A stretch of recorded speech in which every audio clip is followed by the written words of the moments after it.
The county bridge outside Millhaven, Ohio, was still standing when the flood took everything around it. Its two stone piers hadn't moved in 60 years, but the gravel road leading up to it, the one every farmer in the valley trusted without ever looking twice, had already begun failing quietly weeks before anyone noticed, in a hairline crack no wider than a shoelace. Maren Kessler noticed it. She was 41 years old, a widow for the last 3, and to most of Cedar Hollow, she was simply Tom Kessler's wife even now, as if her own name had never quite taken hold. She ran 80 acres of dairy cattle, alone since Tom's heart gave out in the milking parlor 2 winters back, and she did it without complaint, without help she hadn't asked for, and without anyone in town remembering that before she'd ever set foot on a farm, she'd spent 6 years as a structural engineer, inspecting highway overpasses for the state of Pennsylvania. Nobody asked, she never told them.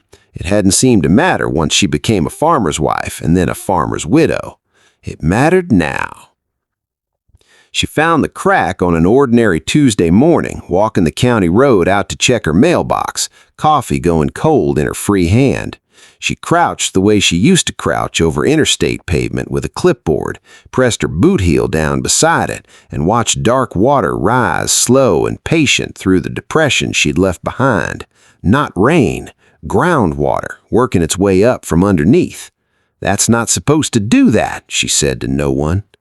She drove into town that afternoon and told Ed Halloran, the road foreman, plainly what she'd seen. Ed was a decent man, but tired, stretched thin across a county with 1 grader and 1 backhoe and 40 miles of aging road. He thanked her, wrote it down, and told her a crew would look at it when they could. She understood. She also understood, in a way Ed didn't, that the shoulder was failing from beneath, and that when we can might not arrive before the ground did.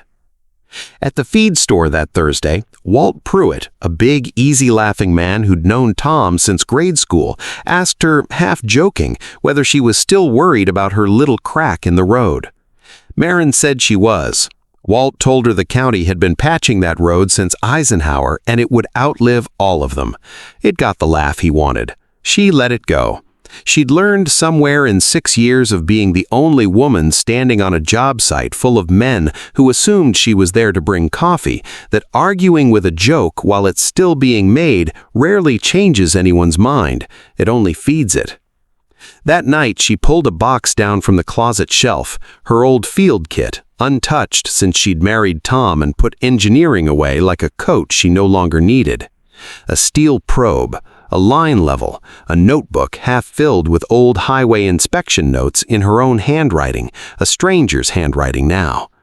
She sat at the kitchen table with her 16-year-old daughter, Ivy, asleep down the hall, and she read her own old notes by lamplight, remembering exactly how a shoulder like that one begins to fail, and exactly how little warning it gives before it does.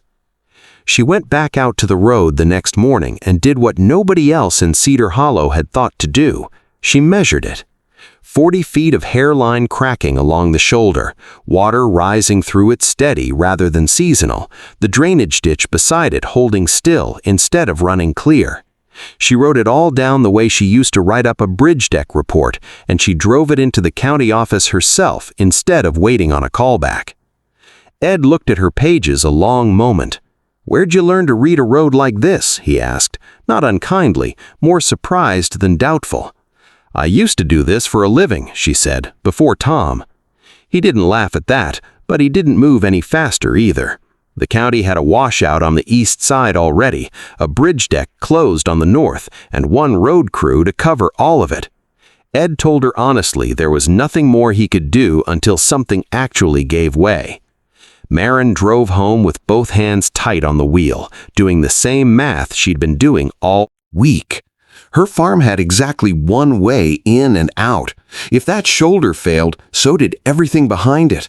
The feed truck, the vet, the milk hauler, Ivy's bus. The storm arrived 4 days later, and it didn't announce itself so much as simply refused to stop. 2 inches the first day, 3 more overnight. By the second morning, the crack Maren had measured at 40 feet had become a black, widening seam with standing water sitting inside it, visible even through the rain. She called Ed one more time. He was already out at the east washout, his one backhoe committed there, his grader stuck behind a second collapse on the far side of the district. Nobody was careless. There simply weren't enough hands for 4 emergencies at once. The shoulder let go at midday. A county worker 40 feet off felt the ground shiver under his own boots half a second before it happened, and then 30 feet of roadway simply dropped, gravel and clay dissolving into brown water like the road had never been there at all. The bridge itself never moved. It stood exactly where it always had, looking out over a floodplain it could no longer be reached from. Walt Pruitt sat behind the wheel of his feed truck at the edge of that gap for 2 hours, unable to cross, his cattle on the far pasture waiting on feed that wasn't coming. And on the Kessler farm, 4 miles upstream on the only other route out of the hollow, a heifer close to calving had started pacing her stall in a way Maren had learned, in 3 years of running that place alone, never to ignore. There was a second way out of Cedar Hollow, an old low-water crossing on the southwest corner of Maren's own land, unused in a decade, its gravel base half washed out and forgotten by everyone but the county maps that still marked it. Maren had spent 2 days that week, before the storm ever built, doing something nobody in town knew she was capable of. She'd walked that old crossing, with her probe and her level, the same way she once walked a bridge inspection, found the exact place where the current struck hardest against the outer bank, and reinforced it herself, using 6 lengths of retired guardrail steel the county had sold off as scrap the month before, buried below the creek bed rather than laid across it, so the water would pass over instead of fighting it. She'd told no one. She hadn't wanted the argument or the laughter before she'd finished the work. When the vet called that evening, worried about reaching the heifer with the main road gone, Maren gave him different directions, the old crossing, reinforced, safe at a slow crawl. He hesitated. Nobody had used that ford in years. She told him plainly what she'd built and why, and something in her voice, steady and exact, in a way that had nothing to do with farming and everything to do with 6 years of signing off on structures that carried real weight, made him trust her. He crossed it at dusk, water lapping the truck's running boards, Ivy watching from the farmhouse window with her eyes fixed on 2 reflector posts Maren had planted the week before. The truck came through clean. The heifer's calf was turned wrong. It took the vet the better part of an hour, Maren holding the light steady, Ivy standing by with warm towels, none of them saying much beyond what needed saying. When the calf finally came, wet and still for one long, terrible second before its first ragged breath caught, the whole barn seemed to exhale at once.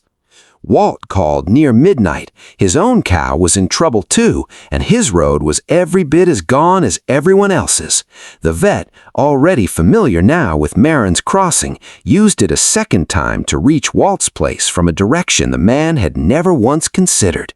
Maren didn't hesitate, and she didn't make a show of it. She simply opened her gate and went back to checking on her own herd. Walt drove out 3 days later once the water had dropped. He didn't come to the front door. He found Maren behind the barn, checking the last length of leftover steel still leaning against the wall, and he stood there turning his cap over in his hands before he finally spoke. "I laughed at you at the feed store," he said. It wasn't quite an apology, but it was close enough to one that Maren let it stand. "I used to build things like this for a living, before anyone here ever knew me as anything but Tom's wife." He looked at the crossing a long while, at the buried steel he couldn't see and had to take entirely on her word, and he asked, quiet now, whether she'd take a look at the low spot on his own back pasture sometime. She said she would, but she'd ask first where his water already wanted to go before she told him anything about steel. That spring, a new storm built on the horizon, gray and heavy, in the particular way that told anyone who'd lived through the last one exactly what might be coming.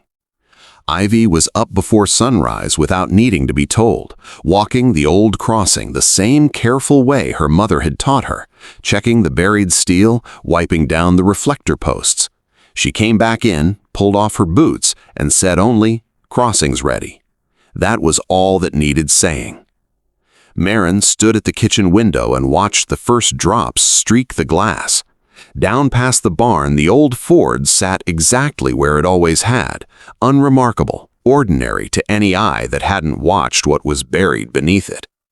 Nobody in Cedar Hollow would ever know her the way her old co-workers once had, hard hat on, clipboard in hand, trusted the moment she opened her mouth. But she didn't need that anymore. She only needed a farm that could still reach a vet no matter which direction the next flood came from. Most people in that valley watched the bridge, because a bridge looks permanent.